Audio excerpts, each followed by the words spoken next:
नमस्कार। आज हम सूरदास जी के संयोग दृश्य से संबंधित पदों का अध्ययन करेंगे। पिछली क्लास में हमने सूरदास जी के रूप माधुर्य से संबंधित पदों का अध्ययन किया था। आज संयोग दृश्य से संबंधित पदों का अध्ययन करेंगे। प्रस्तुत पदों में सूरदास जी ने राधा और कृष्ण की संयोगकालीन प्रेम क्रीड़ाओं का बड़ा ही मनोहारी वर्णन किया है। आइए शुरू करते हैं।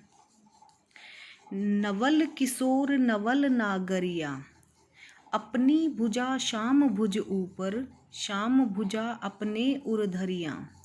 क्रीड़ा करत तमाल तरूतर, श्यामा श्याम उमंगी रस भरिया।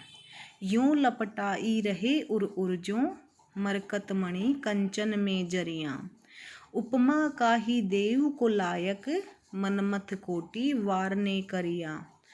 सूरदास बलि बलि जोरी पर, नंद कुंवर वृषभानु कुंवरिया। तो प्रस्तुत पद में सूरदास जी ने राधा और श्री कृष्ण की संयोगकालीन क्रीड़ाओं का वर्णन करते हुए कहा है कि नवल किशोर, नवल मतलब युवा, किशोर यहाँ आया है श्री कृष्ण के लिए और नागरिया आया है राधा के लिए। कवि कहते हैं कि श्री कृष्ण भी नवयुवक हैं और राधा भी नवयुवती हैं। अपनी भुजा श्याम भुज ऊपर, राधा ने अपनी भुजा को श्याम की भुजा के ऊपर रख दिया है। श्याम भुजा अपने उर धरिया, उर यानी हृदय, और श्री कृष्ण श्याम, श्याम यानी श्री कृष्ण की भुजा को अपने वक्ष स्थल पर धारण कर लिया है। क्रीड़ा कृत तमाल तरुतर, और दोनों तमाल के वृक्ष के नीचे प्रेम क्रीड़ाएं करने लगे। श्यामा श्याम उमंगी रस भरिया, श्यामा यानी राधा और श्याम यानी श्री कृष्ण, और दोनों यानी राधा और श्री कृष्ण उत्साह के साथ आनंद से, मतलब श्री कृष्ण के हृदय को उत्साह के साथ श्री कृष्ण के हृदय को आनंद से भर रही थी, अर्थात दोनों का हृदय प्रेम रस से भर गया। यूं लपटाई रहे उर ज्यों, मरकत मणि कंचन में जरिया, यानी दोनों जब एक दूसरे के साथ थे, प्रेम क्रीड़ाएं कर रहे थे, दोनों एक दूसरे के गले मिल रहे थे, तो ऐसा प्रतीत हो रहा था मानो मरकत मणि कंचन में जरिया। कंचन यानी सोना और मरकत मणि यानी मरकत की मणि, जैसे सोने में मरकत मणि को जड़ दिया गया हो। उपमा काहि देव को लायक, उनके इस दृश्य को देखकर, मतलब दोनों की जोड़ी इतनी सुंदर लग रही थी, दोनों एक दूसरे के साथ इतने अच्छे लग रहे थे कि सूरदास जी कहते हैं कि उस दृश्य को देखने के बाद में, मतलब उन दोनों की जोड़ी को मतलब कोई ऐसी चीज़ नहीं है जिसकी उपमा दी जा सके, इसलिए कहते हैं उपमा का ही देव को लायक, कि मेरे पास कोई ऐसा उपमान नहीं है जो उन दोनों की जोड़ी को देने, मतलब उन दोनों की जोड़ी की तुलना की समता के लिए देने लायक हो। मनमथ कोठी वारने करिया, वारने करिया का मतलब होता है न्योछावर किया जा सकता है, मतलब उन दोनों की जोड़ी, वे दोनों एक साथ इतने सुंदर लग रहे थे, उन दोनों की जोड़ी इतनी अच्छी लग रही थी कि उन दोनों की जोड़ी पर मनमथ यानी कामदेव और कोटि यानी करोड़ों कामदेवों को भी न्योछावर किया जा सकता है। यानी राधा और श्री कृष्ण की जोड़ी के समक्ष करोड़ों कामदेव भी तुच्छ प्रतीत होते हैं, अर्थात उन दोनों की जोड़ी के समक्ष करोड़ों कामदेवों को भी अच्छे प्रतीत नहीं होते, मतलब करोड़ों कामदेवों को उनकी जोड़ी पर न्योछावर किया जा सकता है। सूरदास बलि बलि जोरी पर, सूरदास जी कहते हैं कि मैं नंद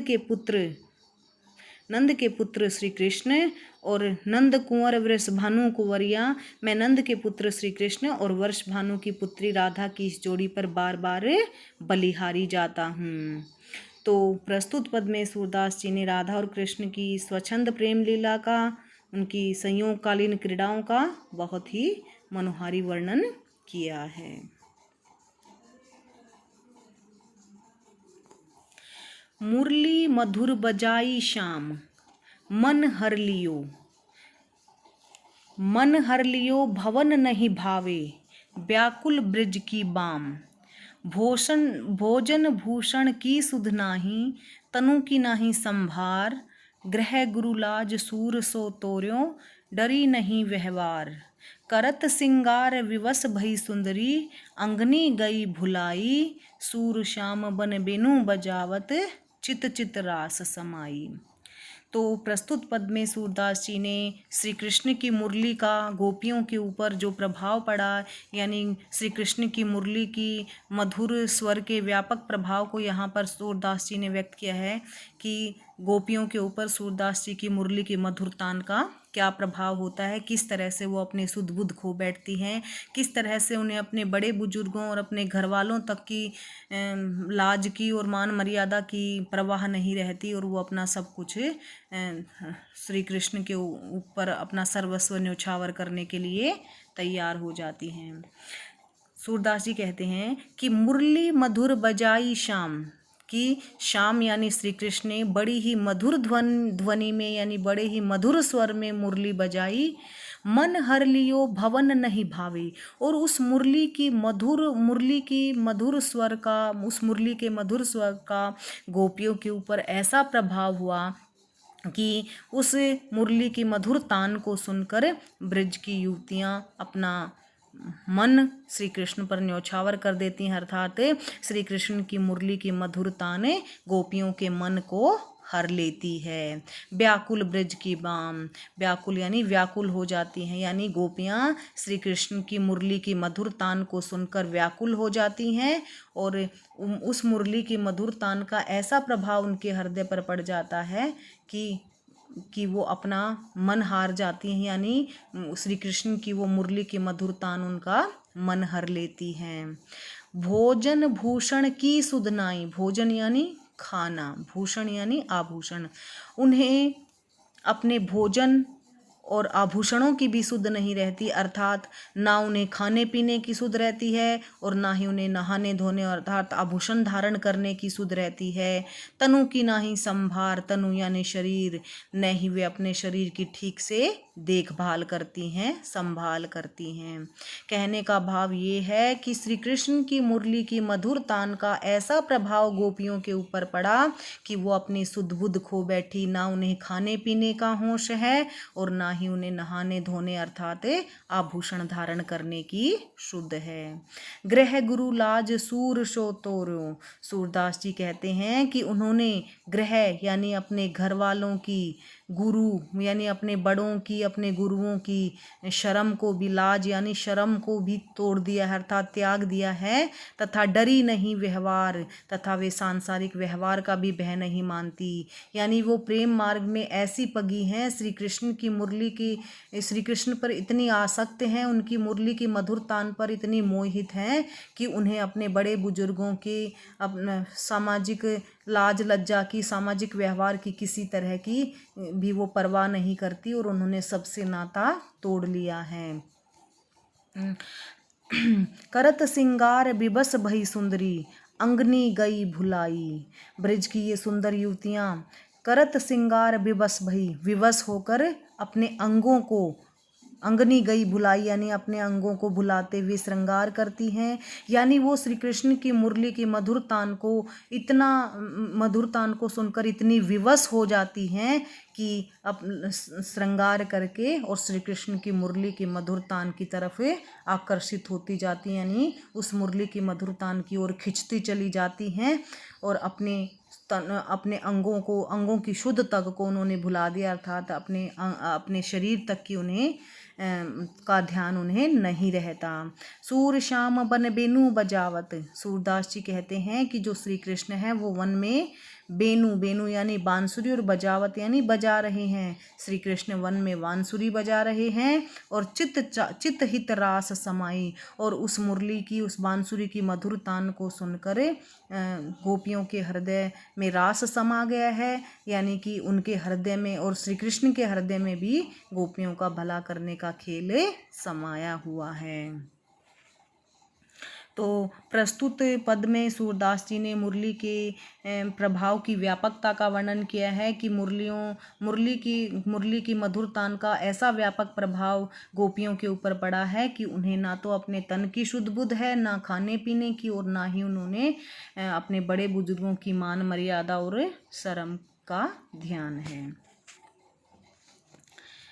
मेरे जिए ऐसी आनी बनी, बिनु गोपाल और नहीं जानो, सुनी मोसो सजनी, कहाँ कांच के संग्रह कीने, डारी अमोल मनी, विष सुमेरु कछु काज न आवे, अमृत एक कनी, मन बच क्रम मोहि और न भावे, मेरे श्याम धनी, सूरदास स्वामी के कारण तजी जाती अपनी।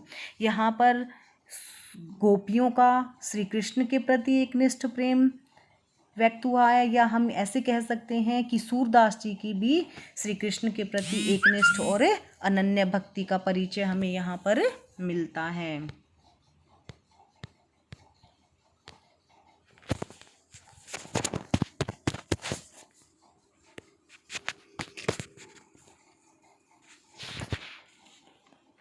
गोपियों का श्री कृष्ण के प्रति एकनिष्ठ प्रेम का परिचय मिलता है, या फिर ऐसे कह सकते हैं कि सूरदास जी की श्री कृष्ण के प्रति एकनिष्ठ और अनन्य भक्ति भावना का परिचय प्रस्तुत पद में हमें मिलता है। सूरदास जी कहते हैं कि मेरे जिए ऐसी आनी बनी, यानी मेरे मन की, मेरे हृदय की आनी यानी आदत, ऐसी आदत सी पड़ गई है कि बिनु गोपाल और नहीं जानो, कि मेरा मन श्री कृष्ण के अतिरिक्त किसी और को जानता ही नहीं है। सुनी मोसो सजनी, सजनी यानी सखी, मोसो यानी मेरी, कहती है।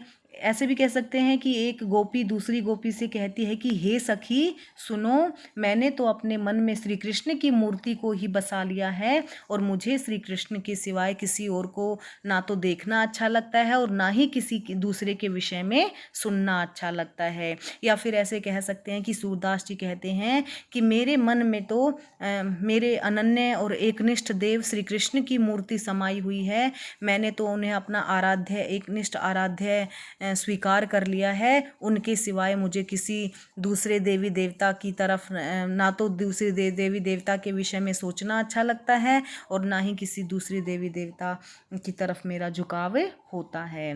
कहाँ कांच के संग्रह कीने, डारी अमोल मणि।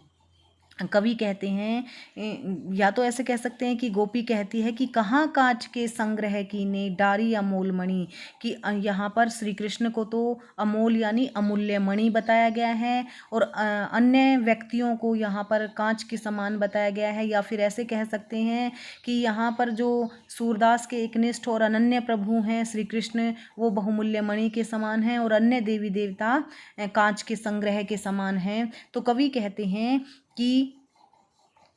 कहता है कि मैं श्री कृष्ण रूपी अमूल्य मणि का त्याग करके, डारी अमोल मणि यानी मैं श्री कृष्ण रूपी अमूल्य मणि का त्याग करके अन्य देवी देवताओं, कहाँ कांच के संग्रह, कांच से अभिप्राय यहाँ पर अन्य देवी देवताओं से है कि अन्य देवी देवताओं रूपी कांच का संग्रह करने से कोई लाभ नहीं है, मैं तो सिर्फ श्री कृष्ण रूपी अमूल्य मणि का ही संग्रह करना चाहता हूँ। कवि के कहने का भाव है कि श्री कृष्ण रूपी अमूल्य मणि का त्याग करके अन्य देवी देवताओं रूपी कांच का संग्रह करने से कोई लाभ नहीं है। इसी प्रकार गोपियों के संदर्भ में हम कह सकते हैं कि गोपियाँ कहती हैं कि हमारे लिए तो श्री कृष्ण अमूल्य मणि के समान है, जबकि अन्य व्यक्ति कांच के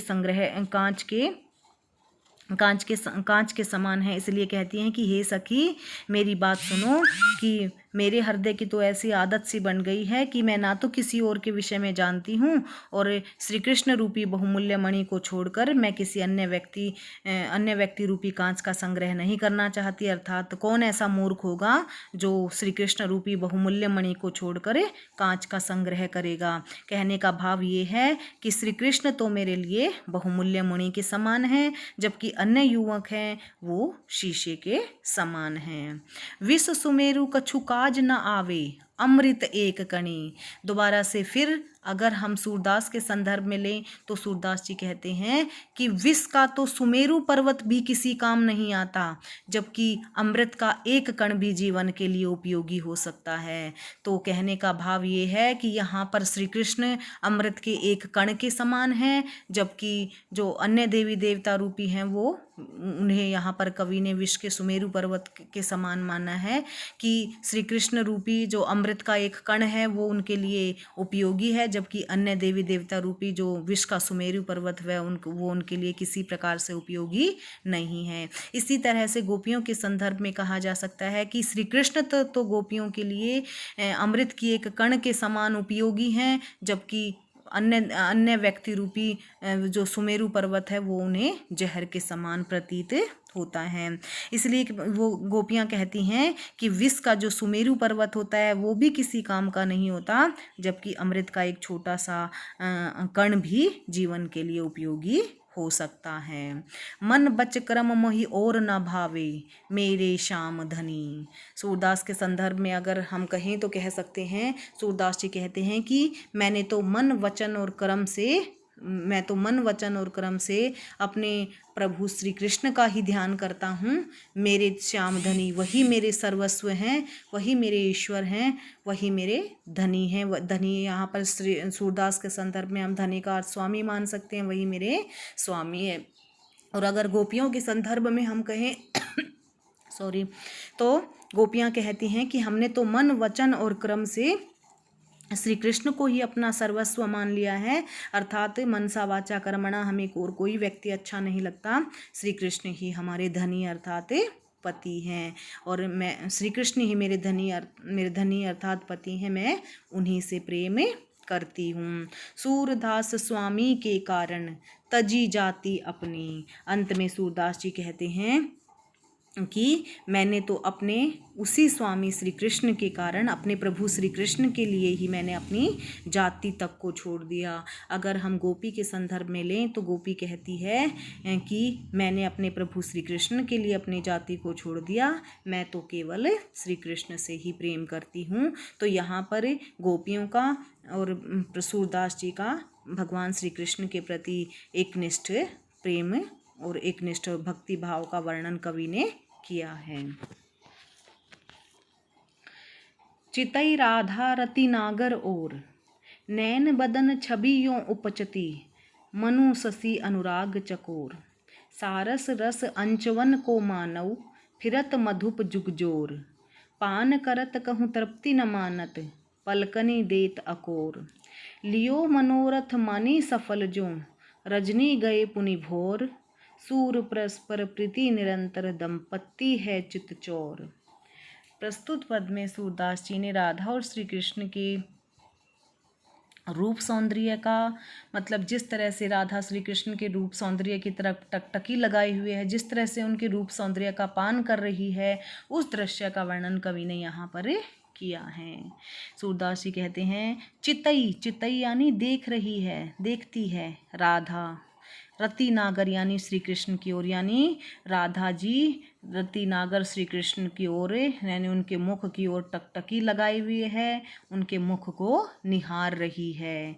नैन बदन छबियों उपचती, यानी इस दृश्य में, यानी जब राधा श्री कृष्ण की ओर के मुख के सौंदर्य की तरफ टकटकी लगाए हुए है, तो इस दृश्य में नैन यानी राधा की आँखों और वदन यानी मुख, और श्री कृष्ण के मुख की छवि यानी छवि यूं उपचती ऐसी दिखाई देती है मानो मनु शशि अनुराग चकोर। मनु यानी मानो, शशि यानी चंद्रमा, और अनुराग यानी उन प्रेम में आसक्त होकर चकोर यानी चकोर पक्षी। यानी इस तरह से राधा के टकटकी, जिस तरह से राधा श्री कृष्ण के मुख की ओर टकटकी लगाए हुए है, वो दृश्य ऐसा लग रहा है, ऐसा प्रतीत होता है कि राधा की आँखों और श्री कृष्ण की मुख की छवि को देखकर ऐसा लग रहा है मानो जो चकोर पक्षी है वो चंद्रमा के प्रति अपने प्रेम को प्रकट कर रहा हो।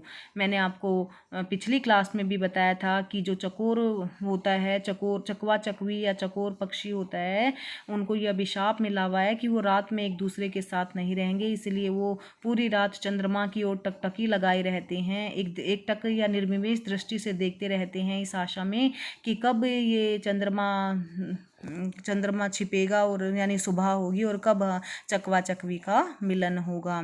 तो उसी उदाहरण को कवि ने यहाँ पर व्यक्त किया, यानी जो राधा का प्रेम है श्री कृष्ण के प्रति वो वैसा ही है जैसा चकोर पक्षी का चंद्रमा के प्रति होता है। यानी राधा उसी प्रकार से श्री कृष्ण के मुख के सौंदर्य की तरफ टकटकी लगाए हुए है जिस तरह से जो चकोर पक्षी होता है वो चंद्रमा की और प्रेम की आसक्ति के कारण या प्रेम के कारण चंद्रमा की तरफ टकटकी लगाए रहता है।